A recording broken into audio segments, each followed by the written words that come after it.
Oke, baik. Sekarang kita akan membahas soal mengenai listrik dinamik atau arus arah. Perhatikan gambar rangkaian listrik berikut ini. Ini adalah sebuah kawat tertutup ya. Tentukan arus listrik yang melewati baterai. Beda potensial listrik antara A dan B.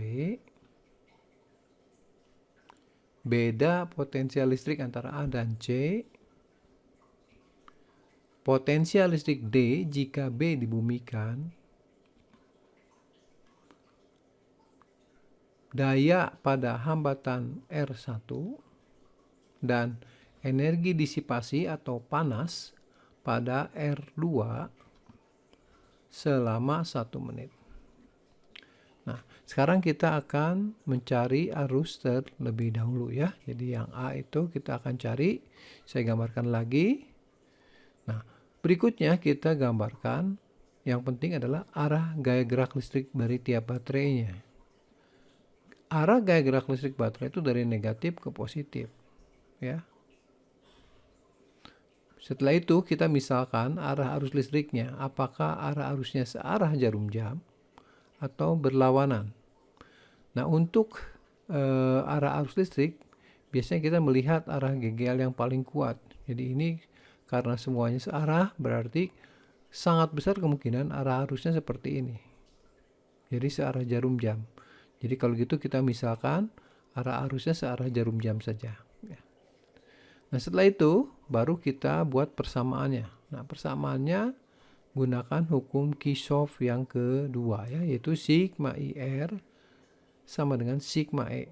Ini berlaku untuk satu loop ya. Jadi loop ini. Kita mulai dari titik mana saja bisa, tetapi saya pilih mulai dari titik A. Kita isi ruas kiri dulu yaitu sigma IR ya. Jadi I kali R yang dilewatinya. Kalau kita isi maka I kali R1 3 ohm. Di baterai ini tidak ada hambatan dalam, jadi kita lewat saja. Kemudian tambah dengan R2 3 ohm. Tambah dengan R3 2 ohm. Dan tambah dengan R4 4 ohm. Sampai di titik A. Sehingga ruas kiri dari persamaan ini selesai. Sama dengan berikutnya kita akan isi sigma E. Dari A lagi mengikuti gerak loop seperti ini. Nah, baterai yang pertama S1 itu searah. Begitu juga dengan 2 dan begitu juga dengan yang ketiga. Jadi kita isikan 8 positif tambah 8 positif tambah 8. 3 tambah 3 tambah 4 tambah 2 12 I. 8 tambah 8 tambah 8 24. Jadi I-nya dapat 2 ampere. Dan ini positif, artinya pemisalan arah arus itu sudah tepat ya. Jadi I-nya searah dengan pemisalan. Oke, berikutnya kita akan menghitung VAB. Bagaimana dengan VAB ya? VAB itu adalah dihitung bisa dari jalur A ke B lewat sini atau dari sini lewat ke bawah putar ya ke atas. Tentu saja kita gunakan rute yang terpendek supaya lebih mudah dikerjakan. Untuk menghitungnya kita gunakan hukum kekekalan energi, yaitu VAB sama sigma IR dikurang sigma E. Nah, setelah itu kita isikan sesuai dengan jalur yang kita pilih ya. Jadi di sini I-nya searah, jadi kita isi 2. R-nya yang dilewati hanya R1 3 ohm dikurang dengan baterainya searah dengan arah gerak dari A ke B. Jadi diisi positif 8. Kalau diselesaikan akan mendapatkan minus 2 volt. Sekarang kita menuju titik pertanyaan C. Pertanyaan C adalah VAC. Nah, ini serupa dengan pertanyaan yang B. Kita pilih dulu rute dari A ke C yang terpendek. Kayaknya sama saja ya. Lewat sini maupun lewat atas. Tapi dipilih salah satu. Nah, untuk kasus ini kita gunakan rute yang ini ya. Sehingga I-nya itu berlawanan. I-nya searah jarum jam tapi kita memilih rute yang berlawanan jarum jam. Jadi I-nya diisi minus 2 ya. kemudian hambatan dilewatinya adalah 4 ohm tambah 2 ohm dari sini, dikurangi dengan baterai yang dilewatinya berlawanan. Ini 3 ya. Jadi minus 8. Dihitung ya, ini 6 kali min 2 min 12 min plus 8. Jadi VAC-nya adalah minus 4 volt.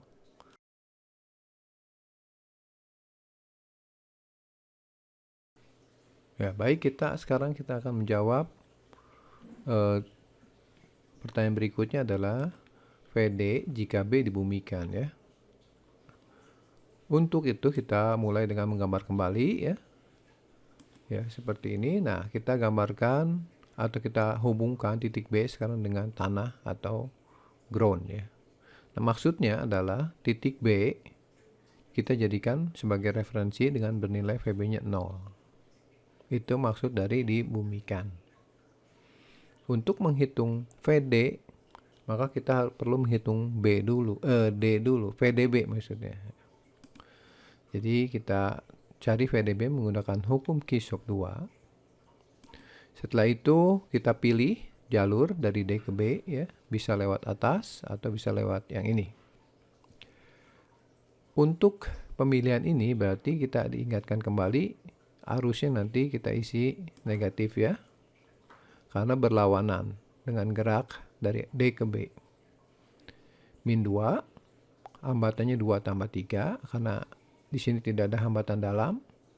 Minus, min 8, ini berlawanan. Kemudian ini juga berlawanan. Ini min 10, ini min 16 kali min plus 16. Jadi dapatnya VDB 6 volt. Ini berarti potensial listrik di D lebih besar dibandingkan potensial listrik di B. Nah, bagaimana dengan VD-nya? Ya, VDB itu adalah VD min VB. Jadi kalau kita substitusikan B-nya 0, maka VD kita dapatkan plus 6 volt. Nah, untuk menghitung daya, ya, daya pada hambatan 1, kita gunakan rumus. Ada 3 pilihan, bisa V kali I, bisa I kuadrat kali R, bisa juga V kuadrat per R. Nah, karena di sini I-nya sudah didapatkan, maka sebaiknya kita gunakan I kuadrat kali R. Kita isikan saja langsung, I-nya 2, kemudian R-nya itu 3 ohm ya, 2 kuadrat 4 kali 3, 12 watt. Ini adalah daya, banyaknya energi tiap detik yang berubah jadi panas di 1. Nah, untuk yang energi, maka kita gunakan rumusnya adalah daya kali waktu atau VIT atau I kuadrat R kali T atau V kuadrat per R kali T. Kembali di sini karena I-nya sudah didapatkan, maka kita gunakan I-nya yang 2 ampere dikali dengan hambatan ini ya. Jadi 2 kuadrat kali 3 ohm kali T-nya. Jangan lupa ini waktunya 1 menit dijadikan second ya. 2 kuadrat kali 3, 12. Sehingga dapatkan 720.